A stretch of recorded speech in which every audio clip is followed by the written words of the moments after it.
নিজেদের মঞ্চকে ব্যবহার করতে দিচ্ছে, বাংলা বিরোধী কথা বলছে, এগুলো অবাঞ্ছিত। ফলে আমরা বারবার যেটা বলছি, কনক্লুশনটা এক জায়গায়, যে বাংলাদেশের মধ্যে যেগুলো হচ্ছে, যেহেতু neighbouring country and neighbouring state, আমাদের এখানে আজকালকার মিডিয়া বা সোশ্যাল মিডিয়ার যুগে তো প্রভাব পড়ে।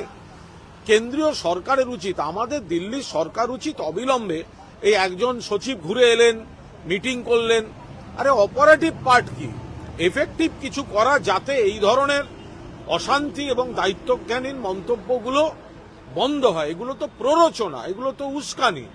দিল্লি মুখে কুলু পেটে বসে আছে, আর এখানে বিজেপি তার সুযোগ নিয়ে ধর্মীয় ভেদাভেদের প্ররোচনা দিচ্ছে, রাজনীতি করছে। আমরা এটার বিরোধিতা করি। বিজেপি আচ্ছা, এর সঙ্গে কোথায় ধর্মের বিভাজন?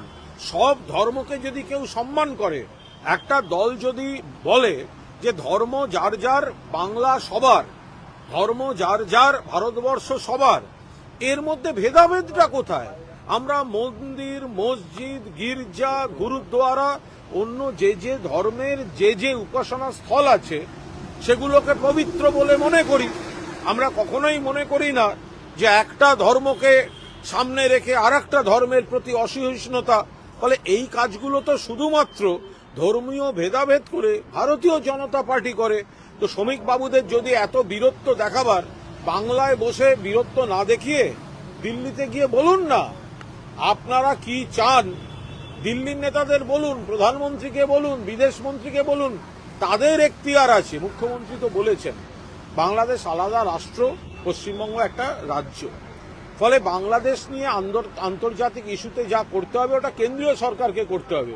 তো বিজেপির নেতারা এখানে বসে বসে মুখে ন মারিতঙ্গ জগত করছেন কেন? তারা দিল্লি গিয়ে তাদের নেতাদের বলুন যে বাংলাদেশকে এগুলো বলা হোক, বাংলাদেশের প্রতি এই এই স্টেপ নেওয়া হোক, সেগুলো দিল্লিকে দিয়ে করান। আপনাদের সরকার, আপনারা বলুন।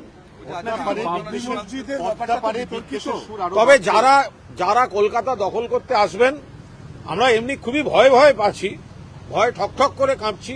যারা কলকাতা দখল করতে আসবেন ওদিক থেকে, এই দেখুন এতটা ভয় পেয়েছি যে সকালবেলা এসে ফোর্ট উইলিয়ামের সামনে দাঁড়িয়ে আছি, যদি এসে যায় কেউ। কিন্তু যারা আসবেন, এই সময় একটা করে পদ্মার ইলিশ নিয়ে এলে সুবিধা হয়। এটা তারা তাদের দেশের মধ্যে কোন দিকে হাঁটাহাঁটি করবেন, কার মর্নিং ওয়াকের দরকার, কার ডে ওয়ার্কের দরকার, পূর্ব থেকে পশ্চিমে যাবেন না উত্তর থেকে দক্ষিণে যাবেন, এগুলো তাদের ব্যাপার।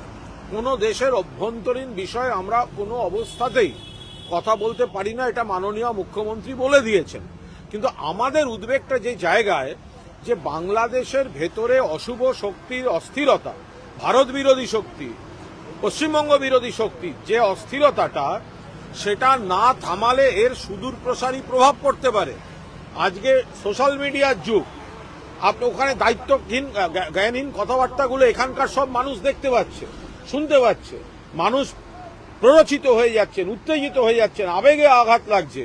কেন্দ্রীয় সরকার আঙুল চুষছে আমাদের দিল্লি, এই নাকি 56 ইঞ্চি, মণিপুরও থামাতে পারে না, বাংলাদেশও ঠিক করতে পারে না। সারা পৃথিবী ঘুরে বেড়ায়, বিনা আমন্ত্রণে পাকিস্তানে প্লেন ল্যান্ড করিয়ে নেবে যান, আর 56 ইঞ্চি এখন ঢাকায় যাচ্ছেন না কেন? ফলে আপনাদের বিদেশ সচিব গিয়ে কি বললেন না বললেন, রেজাল্ট কই? যারা হামলা করিয়েছে বা থামাতে পারেনি, তাদের সঙ্গে বৈঠক করে তাদের কথাগুলো শুনে এসছেন, তার অপারেটিভ পার্ট কোথায়? সেটা এফেক্টিভ, সেটা কি করে বলবো? সেটা ফলপ্রসূ কিভাবে বলবো? মুখ্যমন্ত্রী বলছেন বাংলার কিছু করার নেই, এটা আন্তর্জাতিক ইস্যু, করতে হবে কেন্দ্রকে। কিন্তু কেন্দ্র যদি কিছু না করতে পারে, তার ওখানকার যেসব দায়িত্বজ্ঞানহীন কাজকর্ম চলছে, তার তো একটা নেতিবাচক প্রভাব সীমান্তের এদিকে ভারতবর্ষে বা বাংলায়। এই সোশ্যাল মিডিয়া, উত্তেজনা, প্ররোচনা, বিজেপির প্ররোচনা। তো কেন্দ্রীয় সরকার বাংলাদেশটা ঠিক করুক, মেরামত করুক, এই সম্পর্কটাকে ঠিক জায়গায় সংখ্যালঘুদের সুরক্ষিত রাখুক, এমন কিছু করুক যাতে বাংলাদেশে এই দায়িত্বজ্ঞানহীন কাজকর্মগুলো বন্ধ হয়। আর কেন্দ্রের নীরবতা সুযোগে আন্তর্জাতিক ক্ষেত্রে একাধিক ভারত বিরোধী শক্তি, তারা বাংলাদেশের অস্থিরতাটাকে মঞ্চ হিসেবে ব্যবহার করছে, আর সেগুলো কেন্দ্রীয় সরকার হতে দিচ্ছে।